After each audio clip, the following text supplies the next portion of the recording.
My name is Robert, this is Patriot Outdoors, and thank you for stopping by. In today's video, we are going to take a look at the Walther P99. And as most of you know by now, I am a fan of the 40 caliber, not a big fan of the 9mm, probably partly due to all those years in the military carrying those ratty Berettas that the military had us carry. They were worthless, pretty much. So I'm going to give this a chance. So let's see what this will do out here on the range today.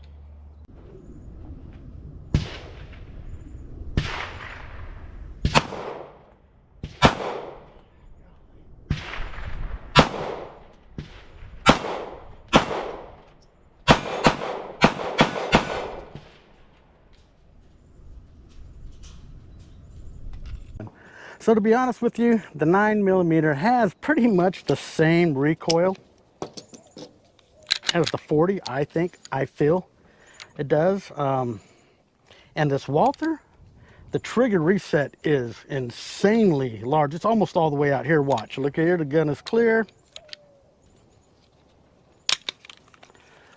We'll fire it. Not yet, not yet, not yet, not yet, not yet, not yet, not yet. There it is right there. And look at that. What would normally be most of my handguns, the trigger reset, is the difference between all the way out and the trigger reset. So that's a little much.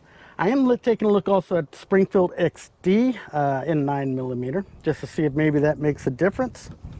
If anybody has any experience with the Springfield XD, I sure would like to hear what your experience is in the comments down below. And while I'm thinking about it, don't forget to like, subscribe, and ring the bell. That way our algorithms will show and we will grow, and then I can get more of these guns out here to show you guys in case you're looking at anything. And is there anything in particular that you're curious about? If there is, put it down in the comments down below. I check my comments every day. If I see something, if I can get my hands on one, even if I have to rent it, I will do that just so I can do a review so that you can see what I think about it. Now, no way am I an expert or anything at all like that, but I have been around guns pretty much my whole life. So let's do a few more shots. So this time I'm going to try, not a big fan of the laser, but I'm going to go ahead and give the laser a try and see if that works. Now, like I said, this is a friend of mine's gun, so it's not zeroed for me, obviously. I couldn't hit the broadside of a barn with this thing just a few minutes ago. Now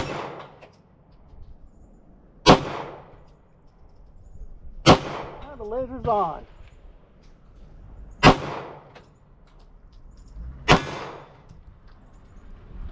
So it does appear that the laser is on this, which is pretty cool. Still not a big fan of lasers. I don't know. Never really used them. I am thinking about the next weapon I get. I want it to be optics ready. I am thinking about putting a hologram or a dot on there so I can try to use that and see if that makes any bit of a difference. So again, if you have any experience with that, please leave the comments down below. Do you like having a red dot on a handgun? Does it make a difference? Is it an improvement in your accuracy? Again, my name is Robert. This is Patriot Outdoors, and thank you for stopping by. All right, now that I'm back home, I thought maybe this would be a good time to demonstrate what I was talking about the Walther reset. It's just, I would think for something that costs as much as a Walther does, that it would have a better reset, but apparently not. So once again, I'm going to demonstrate the Walther. As you can see, nothing in the chamber, no magazine in, weapon is clear. Trigger squeeze, trigger squeeze, trigger squeeze, click. release, release, release, release, release, release, release, click. And then from there, very, very little. That to me is just, that's unacceptable. To demonstrate my point, this is my M&P Shield 40. All right, again, nothing in the chamber, as you can see. It is empty. So, look at that. Boom, you're there. You were there right at the very beginning. Trigger squeeze, gone. Release, release, release, click right there. And I still have that much more room to go. So let me do that again. Set, gone. Release, right there. And just to make sure that we got it right. Ready? Trigger squeeze, click. Release, release, release, release, release, release, release, click. And then look at the difference between that and full out. Now I'm sure that there is some sort of a trigger job or an insert or something you can do to that trigger. I would definitely hope that there is. Make sure that laser's off.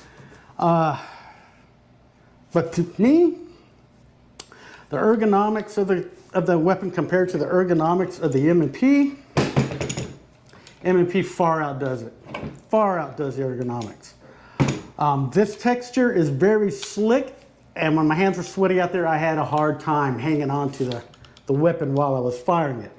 Where even without the whole grip, the texture on the M&P is so aggressive that it almost hurts your hand after a couple of times of firing it. That's what my wife said after she fired it. She said, that hurts my hand, because it is a very, very textured grip. Therefore, you don't have the slipping around inside your sweaty hands on a hot day like today where it's 100 degrees here in San Antonio.